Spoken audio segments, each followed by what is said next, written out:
বিশ্বকাপে হতশ্রী পারফরমেন্স নিয়ে সাংবাদিকদের প্রশ্নে ক্ষিপ্ত পাপন। শান্তদের পক্ষে সাফাই, বললেন প্রত্যাশা পূরণে ব্যর্থ হয়েছে অভিজ্ঞ ক্রিকেটাররা।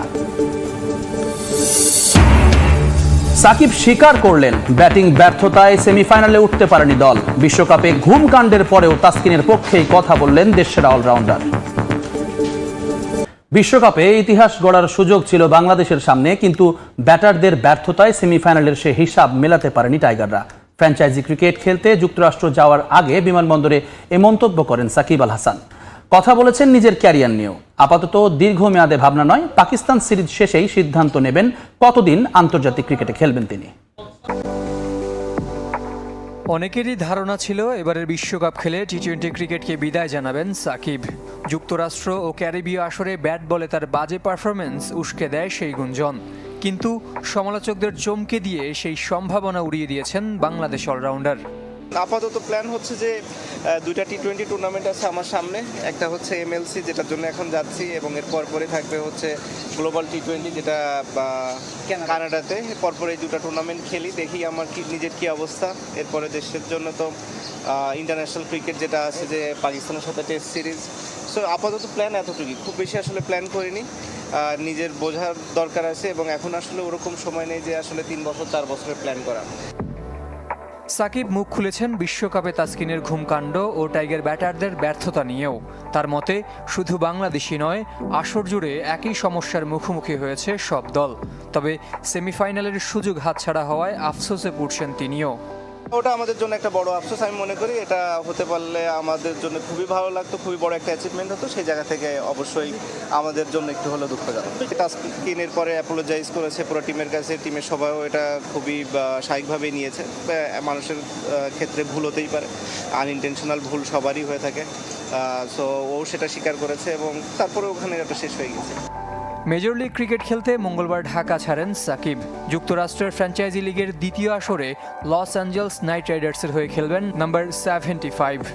আইপিএলের পর শাহরুখ খানের আরও একটি মালিকানাধীন ফ্র্যাঞ্চাইজির হয়ে খেলতে মুখিয়ে বাংলাদেশ পোস্টার বয়। যেটা আমার কাছে সেকেন্ড হোমের মতো লাগে সবসময়। বা সবাই নিজেদের লোক, পরিচিত, বা কোচিং স্টাফ থেকে শুরু করে অফিসিয়াল সবাই। তো স্বাভাবিকভাবেই অন্যরকম একটা বা উত্তেজনা তো কাজ করেই, এবং আশা করব যে সর্বোচ্চ দিয়ে খেলা পারফর্ম করতে পারবে। জহির সাগর, চ্যানেল 24। ভারতের বিপক্ষে ম্যাচের আগে টিম বাস মিস করলেও টসের আগেই পৌঁছান তাসকিন আহমেদ। দেরি করায় টিম ম্যানেজমেন্টের কাছে ক্ষমাও চেয়েছেন তিনি। বিশ্বকাপের মতো মঞ্চে সহ অধিনায়কের এমন কাণ্ডের পরও তার পক্ষে সাফাই গাইছেন সতীর্থরা। সাকিব আল হাসান বলেন, পুরো দল নাকি স্বাভাবিকভাবেই নিয়েছে সব। এদিকে বিসিবি সভাপতির কণ্ঠেও নরম সুর। বিশ্বকাপে সুপার 8-এর ম্যাচে আফগানিস্তানের বিপক্ষে 12 ওভার 1 বলে জিততে শেষ পর্যন্ত চেষ্টা চালিয়ে যাওয়া উচিত ছিল টাইগারদের। তবে কোচ আর ক্যাপ্টেনের সঙ্গে কথা বলেই প্রকৃত কারণ জানা যাবে। কার্যনির্বাহী কমিটির সভা শেষে প্রেস ব্রিফিংয়ে সাংবাদিকদের করা প্রশ্নের জবাবে এ কথা বলেন বিসিবি সভাপতি। জানালেন, নতুনরা ভালো করলেও অভিজ্ঞ সাকিব, মাহমুদুল্লাহ লিটনরা প্রত্যাশা পূরণে পুরোপুরি ব্যর্থ। এখন আমাকে এইসব জিজ্ঞেস করে লাভ আছে? আচ্ছা বলেন, আপনারা খেলা বুঝেন না? হ্যাঁ, মানে এটা কি উত্তর দিব আমি, বলেন তো? বিশ্বকাপ ব্যর্থতার ব্যাখ্যার সংবাদ সম্মেলন যেন রঙ্গমঞ্চ। কেন সেমিফাইনালের জন্য পুরোটা সময় চেষ্টা করলো না? কেনই বা সিনিয়রদের এমন পারফরমেন্স? বোর্ড সভাপতি জানেন না কিছুই? যাদের জানার কথা তারাও নাকি বলতে পারছেন না। বোর্ড সভাপতির উল্টো প্রশ্ন, কেউ না জানলে কি করবেন? আপনি যদি বলেন আপনি জানেন না, তো আমি কি করব? আমি বললাম না, একটা আশ্চর্য কথা বলেন। আচ্ছা আমি এখন করবোটা কি?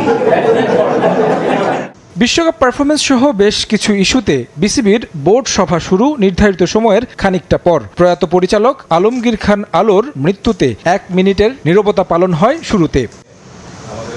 এরপর আলোচনার টেবিলে বড় সময় কেটেছে বিশ্বকাপের পারফরমেন্স বিশ্লেষণ নিয়ে। উঠেছে মাঠের বাইরের নানা ইস্যু। এমন ফলাফলের পরও বোর্ড সভাপতি ঢাল হলেন ক্রিকেটারদের। গ্রুপ পর্বের খেলা নিয়ে ঠেকুর তুললেন তৃপ্তির। এইটা তো বেশি বলে ফেলেছিল, যদি বলে থাকে ইন্টিগ্রিটি কোশ্চেন নিয়ে বলতে পারে না, বিকজ তাদের ইন্টারেস্ট ছিল বলে তারা। আচ্ছা অস্ট্রেলিয়া হারলো কেন? আচ্ছা বলেন তো, অস্ট্রেলিয়া না পারলে এটা বাংলাদেশের উপর দিয়ে যাবে। দাঁড়ান, এই মাঠে অস্ট্রেলিয়া হারলে ঠিক আছে আফগানিস্তানের সাথে, why they should say like that? এটা বলতেই পারে না। তারা খেলে আসলো না কেন? তারা আমাদের ভুল দেখছে কেন? why they are looking at us? ঠিক আছে, সাকিব ব্যাটিং পারবে না, বোলিং করবে, কিন্তু দেখলাম বোলিংও ঠিক মতো করতে পারছিল না। মানে বা আমি ওরকম দেখি নাই বোলিংয়ে কিছু। সো এইটা আমাদের ধারণাই ছিল না। তবে দল এই সমস্ত কিছু বিবেচনা করে যদি আমরা দেখি, আমি মনে করি অবশ্যই আমরা যে সেকেন্ড রাউন্ডে গিয়েছি সেটা ভালো করেছে। সুযোগ থাকার পরও কেন সেমিফাইনালের জন্য শেষ পর্যন্ত চেষ্টা করেনি দল? শান্তর বক্তব্যের সঙ্গে দ্বিমত প্রকাশ করলেও বোর্ড সভাপতির জানা নেই কেন এমন সিদ্ধান্ত নেওয়া হলো। সবাই যে ডিফেন্সিভ মোডে খেলেছে তা না, চেষ্টা করেছিল, এবং আমার আসলে কি করেছে জানি না, তবে আমার মতে চেষ্টা করে যাওয়া উচিত ছিল আনটিল দ্য লাস্ট। মানে এটা চেষ্টা করা উচিত ছিল আনটিল দ্য লাস্ট, যে আমরা 12 ওভারেই জিতবো। এইটা যদি বলেন, এটা আমি একমত। প্রত্যাশা পূরণ করতে পারেনি অভিজ্ঞরা, তারপরও তাদের আঁকড়ে ধরে বাঁচতে চায় বোর্ড। দীর্ঘমেয়াদে পরিকল্পনার বালাই নেই, নতুন 2-1 ভালো করাই প্রাপ্তি হিসেবে দেখছেন বোর্ড প্রধান। বাংলাদেশ ক্রিকেট আজকে যাদের জন্য এই জায়গায় আসছে, এরা একটা টুর্নামেন্ট খেলতে গিয়ে ভালো করতে পারলো না, আর এখন আমি বলবো এই করব সেই করবো, এটা ঠিক না। আমাকে যদি জিজ্ঞাসা করেন, আমার এখন পর্যন্ত ওদের উপর পূর্ণ আস্থা আছে।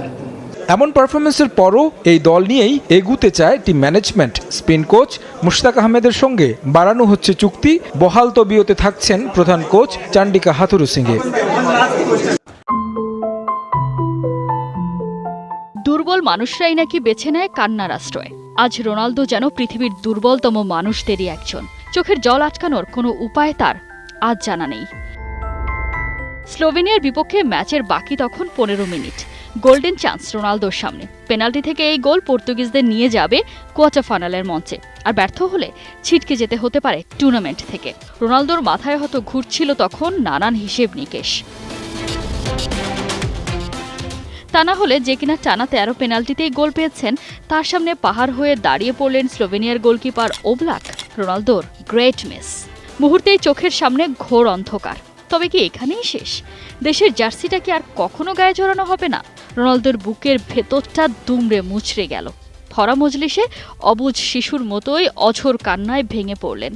সন্তানের চোখে জল দেখে নিজেকে আটকাতে পারলেন না রোনালদোর মা। ভারী হয়ে গেল গোটা স্টেডিয়ামের পরিবেশ। এবারের ইউরো চ্যাম্পিয়নশিপে রোনালদোর চেয়ে শট বেশি খেলেননি কেউ, অথচ স্কোরশিটে নাম তুলতে পারেননি তিনি। টাইব্রেকার শুটআউট বাদ দিলে এবারই প্রথম গ্রুপ পর্বে কোনো গোল পাননি Cristiano Ronaldo. CR7 shot map যে কাউকে চমকে দিতে পারে। রোনালদো তার পুরো ক্যারিয়ারে 195টি পেনাল্টি করে গোল করেছেন 165টি। Conversion rate 84.5%। টাইব্রেকার আর পেনাল্টি শুটআউট মিলিয়ে শেষ 24 কিকে স্কোর করেছেন CR7। সেই কিনা আজ ব্যর্থ হলেন।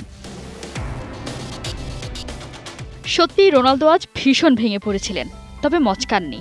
টাইব্রেকারে গড়ানো ম্যাচটায় পর্তুগালের হয়ে তাই প্রথম শটটাই নিতে আসেন খোদ রোনালদো। এবারও ঠিক দিকেই ঝাঁপ দিয়েছিলেন ওবলাক, কিন্তু ভাগ্যদেবী এবার আর হতে দেননি কোনো অনর্থ। গোল করলেন CR7। করো জোরে সমর্থকদের কাছে চাইলেন ক্ষমা। এই একটি পেনাল্টি মিসে হয়তো যশ খ্যাতিতে কোনো প্রভাবই পড়তো না পর্তুগিজ সুপারস্টারের, তবে 39 বছর বয়সে এসেও দেশের প্রতি যে কমিটমেন্ট দেখিয়ে গেলেন তা অবিশ্বাস্য। দেশপ্রেমের নতুন নজিরও দেখিয়ে গেলেন CR7। নতুন করে চেনালেন তাকে। এই রোনালদো কাঁদেন, এই রোনালদো ক্ষমা চান।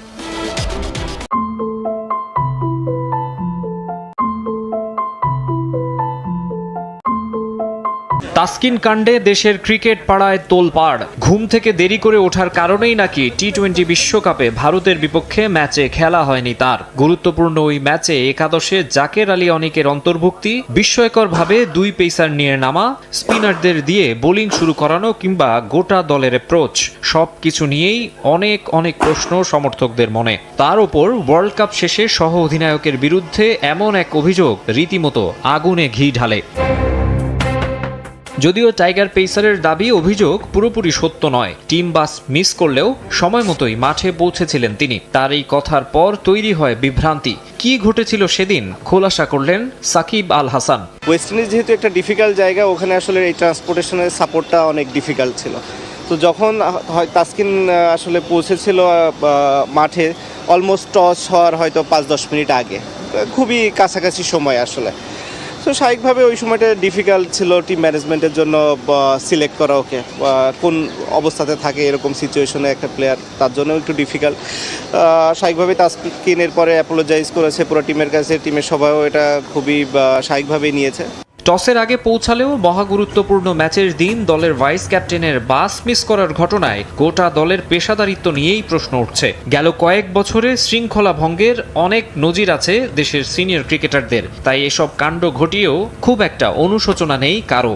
অনুজকে তাই যেন নরম স্বরেই শাসন করলেন সাকিবও। ক্রিকেটের রুলসে এইগুলো নাই, এরকম না যে আপনি এরকম যে ঘরের থেকে ডেকে পুরো টিম ওয়েট করে, টিম ওয়েট করে না, টিম কখনোই ওয়েট করে না, এটা কোথাও হয় না।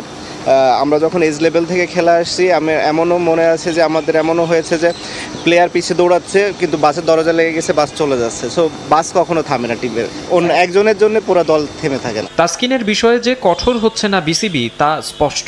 নাজমুল হাসান পাপন বাংলাদেশ ক্রিকেট বোর্ডের প্রেসিডেন্ট, যিনি একই সাথে ক্রীড়ামন্ত্রীর দায়িত্বে, তিনি বাংলাদেশ ক্রিকেট বোর্ডের সভা শেষে যখন ব্রিফ করছিলেন এবং সেই জায়গায় বাংলাদেশের বিশ্বকাপের সফলতা ব্যর্থতা ইস্যুতে আমি প্রশ্ন করার চেষ্টা করেছিলাম, জানানোর চেষ্টা করেছিলাম যে আসলে যেটা একটা ন্যাশনাল ইস্যুতে পরিণত হয়েছে, বাংলাদেশ দলের যেখানটায় লক্ষ্য নির্ধারণ করা দরকার ছিল, যত কঠিন পথ হোক না কেন, উইকেট যত কঠিন হোক না কেন, টার্গেট যত কঠিন হোক না কেন, দুরূহ হোক না কেন, যেহেতু সেমিফাইনালসের একটা ইকুয়েশন আমাদের সামনে রয়েছে, 12 ওভার 1 বলে 115 রান করা যত টাফ হোক না কেন, আমরা সেই লক্ষ্যে যাবার ক্ষেত্রে যখন পাওয়ার প্লেতে 3 উইকেট হারিয়ে ফেলবো, তারপর আমরা লক্ষ্যচ্যুত হয়ে যাব, একটা জয় পেলেই আমরা খুশি, আমরা সেমিফাইনালসের জন্য খেলবো না, এই স্টেটমেন্ট যখন জাতীয় দলের ক্যাপ্টেনের কাছ থেকে আসে, এবং এটা তো টিম ম্যানেজমেন্ট হিসেবে যারা তাদের কাজ করছিলেন সেখানটায় তাদেরই বক্তব্য, ক্যাপ্টেন কথা বলেছেন মিডিয়ায়, যে কারণে ক্যাপ্টেনের কাছ থেকে সেটা এসেছে, এটা কোনোভাবে কি অ্যাকসেপ্টেবল?